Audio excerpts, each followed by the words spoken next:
Ah, yes. We are back. You ain't so tough with that bad boy tuck. I'ma get it how I'm living, I'ma walk the walk.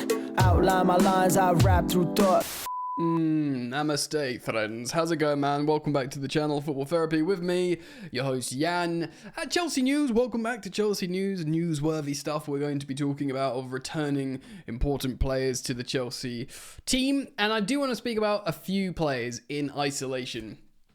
Ben Chilwell, who of course has been renamed in the Premier League squad for Enzo Maresca at Chelsea. I got into like a bit of an exchange on social media about him. Christopher Nkunku, should he be used as just a striker? Does that mean he should start over Jackson as a striker?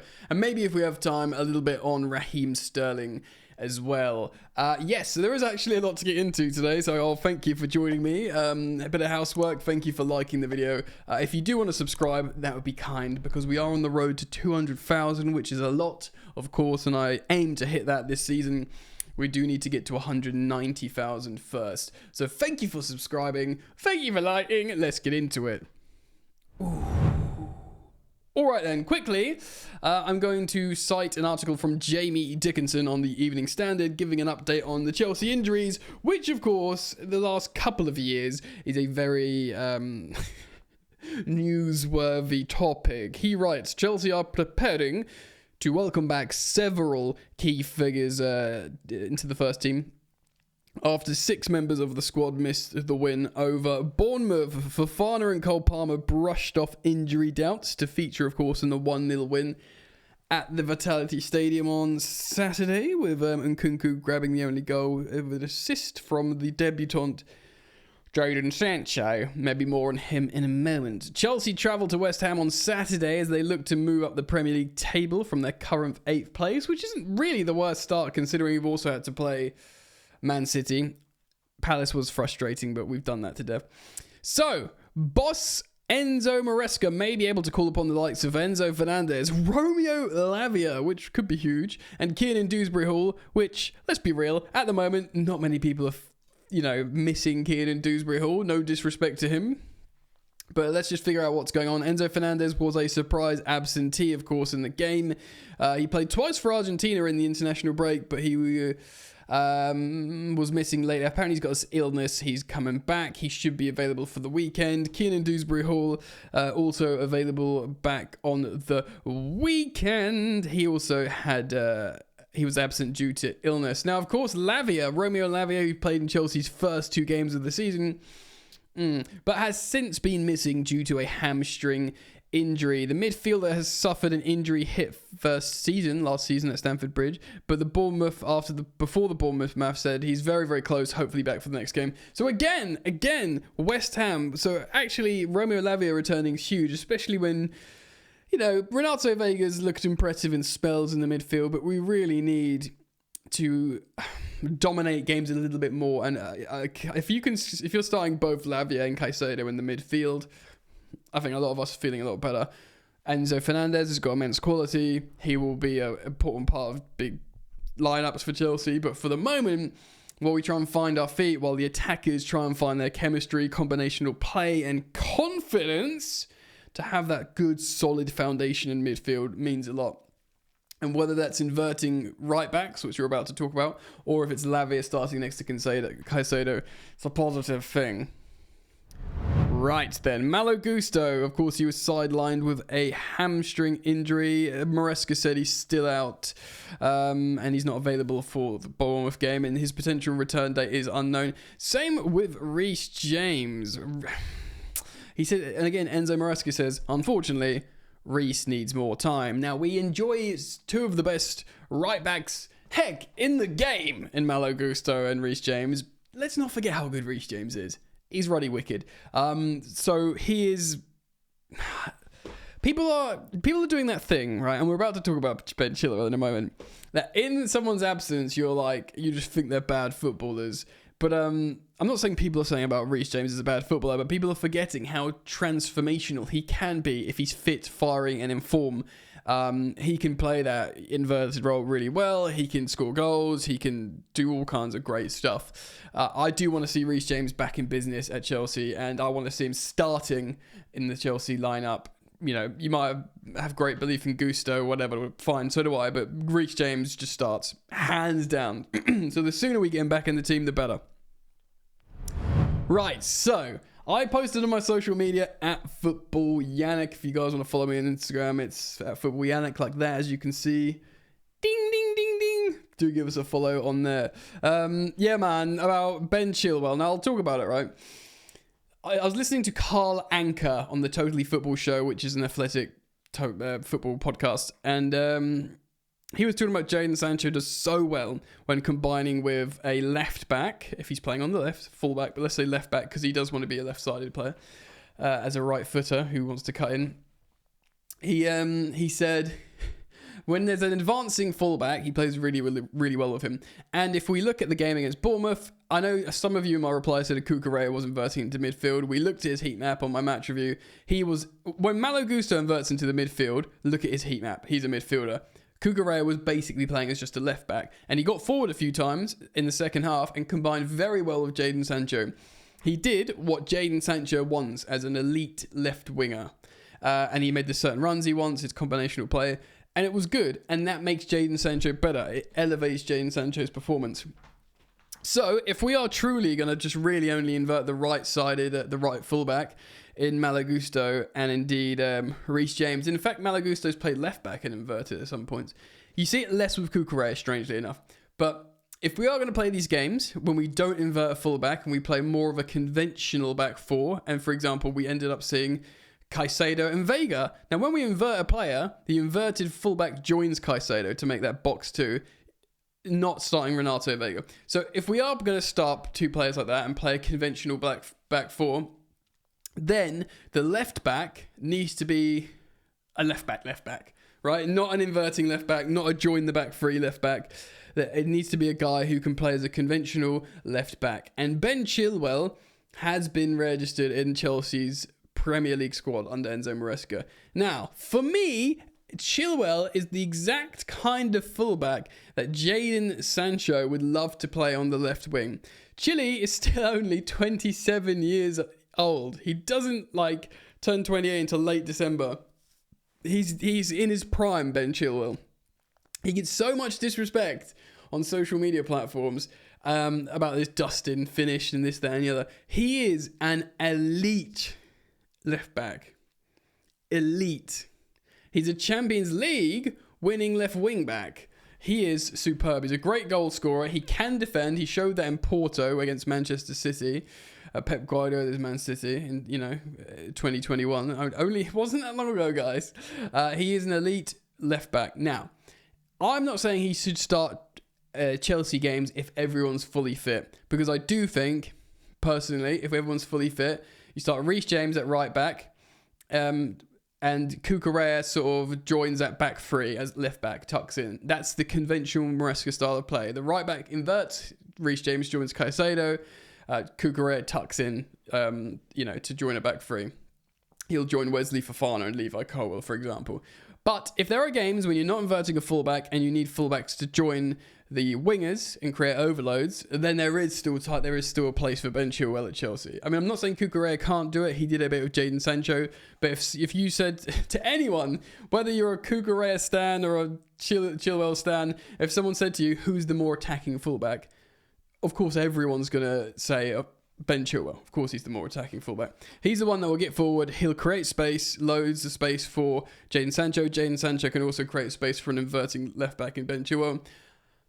Look, I would have been fine if we sold Chilwell. I would have been a bit sad, and I'd liked him to get a good destination, to be honest. Like Conor Gallagher has got a good destination, and that's seemingly been a really good move in his career, and actually makes it a little bit more palatable for me.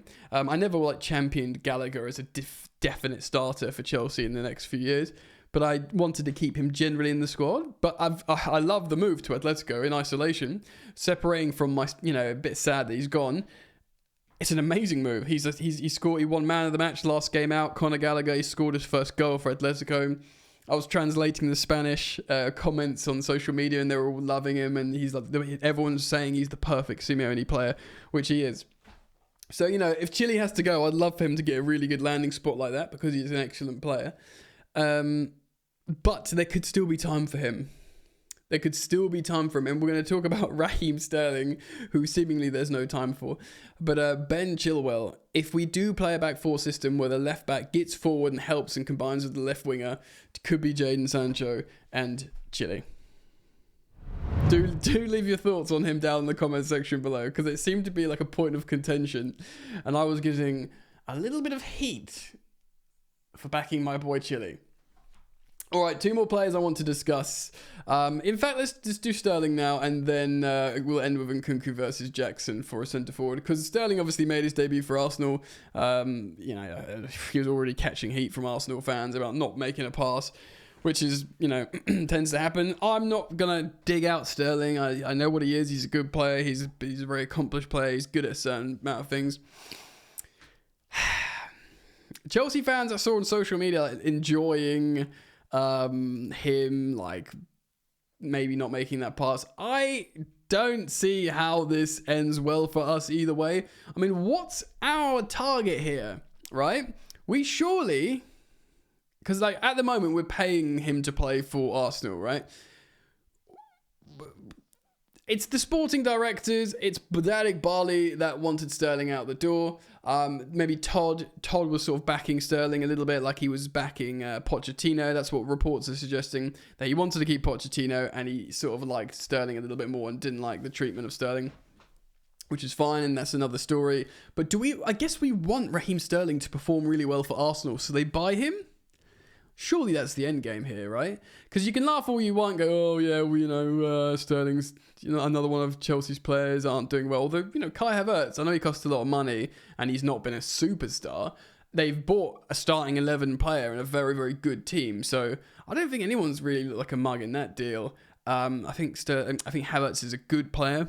I don't think he'll ever be a prolific goal scorer. I think he will always frustrate. He'll always pull out moments of magic. And he is what he is. Do you know what I mean? He's on 280k a week, Kai Havertz. He's on more than double than Cole Palmer's new improved contract, where Cole Palmer got infinitely more goal involvements than Kai in last season.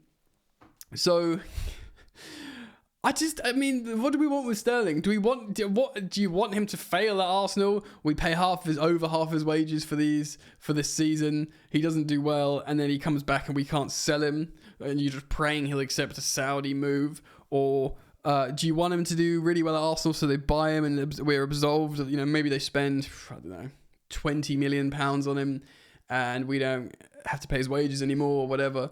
Maybe they won't pay that much. Maybe because they'll be absorbing huge wages and he'll have to take a wage cut. Maybe 15 million pounds or something. Let me know because I think it's a really interesting case. What do you think our target, our best scenario is with Raheem Sterling at Arsenal? What do we want? And what do we want beyond this season? Comment down below on that. Jeez. All right, finally, I do want to end on strikers. Now, I like Nicholas Jackson, and despite people frustrated with his performance against Bournemouth, he did, as he often does, a lot of stuff right. Of course, Nkunku comes on. In his 10 minutes he's on, he completes all of his passes, dribbles, touches, duels, and scores a great goal. Basically, this is the situation, and nothing's changed here. I've told you this when we signed Nkunku, and then obviously we all learned about Jackson as we went on. Nkunku is an elite finisher. Jackson isn't. Jackson is a great striker. He's a great striker because he's fit. He can run for 90 minutes. He was a winger, so he can play out wide. He's tall, so he's getting better at headers.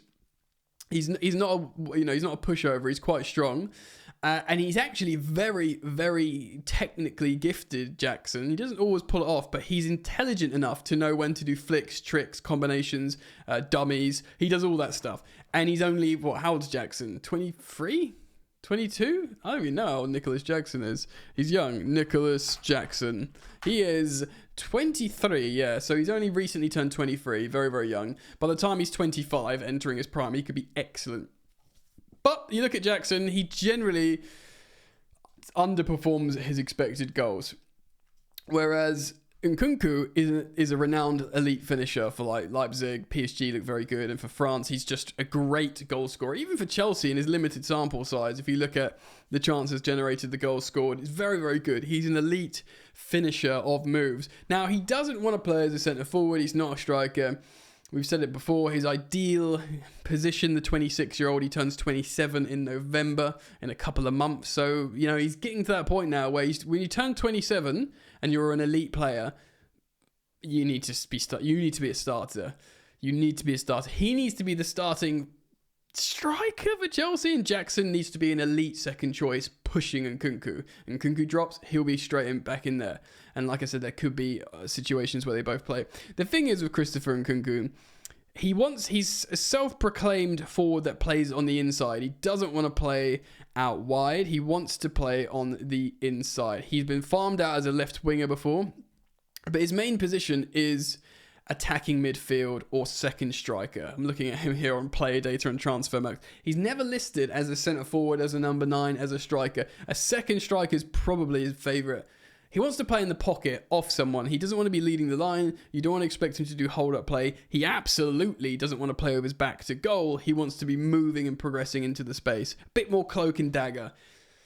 But if you can find a way to make that work in a system, then he is the elite player over Nicholas Jackson. It's very, very tough. I mean, obviously there was talk about making Joao Felix a sort of false 9. There's a little feel about Joao Felix, how he could be a bit more of a floaty false 9 than Nkunku. Nkunku's so direct. He's like, go, go, go. Whereas Joao Felix might want to dribble through loads of people and sort of play make and, you know, a little bit more flair. And Nkunku is just absolutely like, let's get towards the goal and score. Which is pretty good to me. Do you know what I mean? It's very frustrating. Because even in the number 10 that's available, it's not this style of play. I just think he's too good not to start. And even if it's not his favoured position, I think you just find a way to make the most out of his skills. And if he's close to goal and he scores loads of goals, then we all win, right? Including himself. I mean, he looked like a striker against Bournemouth in that cameo. There'll be other tests to come, though, in terms of being a centre forward. I'll leave it up to you guys. Please do leave your comments in everything I've spoken about in today's video. Very keen to learn your thoughts on this, guys. Again, thank you so much for liking and subscribing. I do hope to see you returning here. Take care of yourselves. Much love. Peace.